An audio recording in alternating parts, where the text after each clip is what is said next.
স্ত্রীর বদদোয়াতে স্বামীর জীবনে নেমে আসে মারাত্মক 4টা বিপদ। অনেক স্বামীরা জানেই না যে সে তার স্ত্রীর উপরে জুলুম করার কারণে যে বিপদগুলো তার জীবনে আসতে পারে। 1 নাম্বার, কোনো স্ত্রী যদি কেঁদে কেঁদে আল্লাহর কাছে তার স্বামীর বিরুদ্ধে কোনো অভিযোগ দেয় যে আল্লাহ, আমার স্বামী অনর্থকভাবে জুলুম করতেছে আমার উপরে, এটার ফয়সালা তুমি করো।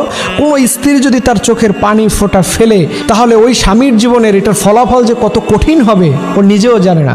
নবীজি বলছেন, ইত্তাকি দাওয়াতাল মাজলুম ফাইন্নাহু লাইসা বাইনাহা ওয়া বাইনাল্লাহিল হিজাব।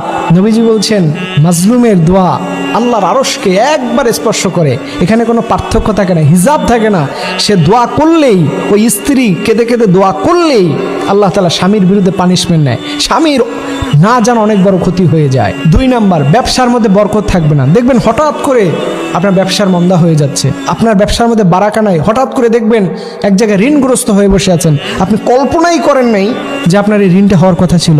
ওই যে আপনি স্ত্রীর সাথে খারাপ আচরণ করেন, স্ত্রীকে প্রতিদিন গায়ে হাত তুলেন, স্ত্রীকে বকাবকি দেন, আর স্ত্রী যে চোখের পানি ফেলে আল্লাহর কাছে চুপি চুপি বলে আল্লাহ আমাকে ধৈর্য দাও, এই আল্লাহ ধৈর্য চাওয়ার মধ্যে দিয়ে আপনার জীবনে 12টা বাজায় দেবে। এবং আল্লাহ তাআলা ওই স্বামীকে এমন একটা পর্যায়ে আনবে যে তার স্ত্রীর কাছে তাকে ধর্ণা দিতে হবে, স্ত্রীর কাছ থেকে সাহায্য নিতে হবে, এরকম কঠিন পরিণতি তার জীবনে ঘটায় দিবে আল্লাহ তাআলা। 3 নাম্বার, স্বামীর আকস্মিক বিপদ আসতে পারে। দেখবেন হঠাৎ করে দুর্ঘটনা হয়ে গেছে, আপনার পা ভেঙে গেছে, এবং হঠাৎ এমন কিছু রোগ আপনার শরীরে বাসা বেঁধেছে, আপনি নিজেও জানেন না যে এই রোগ আসলো কোথা থেকে। এর জন্য আমি আপনাদেরকে বলি, যারা স্ত্রীর সাথে খারাপ আচরণ করেন, খবরদার, সাবধান হয়ে যান, সাবধান হয়ে যান। স্ত্রী কিন্তু খুব সেন্সিটিভ জিনিস।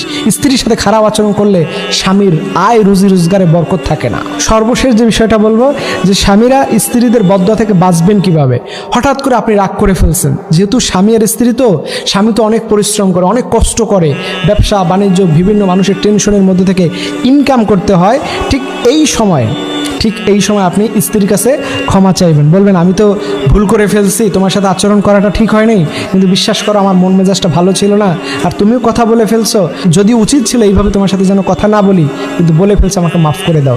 স্ত্রীর কাছ থেকে ভুল হওয়ার পরে যদি ক্ষমা না চান, স্বামীরা মনে করবেন না যে আপনারা পার পেয়ে যাবেন। যে কোনো সময় যে কোনো অবস্থাতে আপনি গ্রেফতার হতে পারেন, আপনার লাইফে 12টা বাজতে পারে। এর জন্য আমি আপনাদেরকে অনুরোধ করে বলবো, সদা সর্বদা স্ত্রীর সাথে ভালো আচরণ করুন।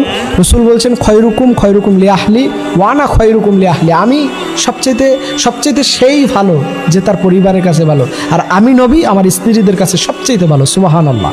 এর জন্য ভাইদেরকে আমি বলবো, নিয়মিত ভালো আচরণ করুন, দেখবেন আল্লাহ তাআলা আপনার পরিবারের উপরে, ফ্যামিলির উপরে শুধু বরকত দিতেই থাকবে।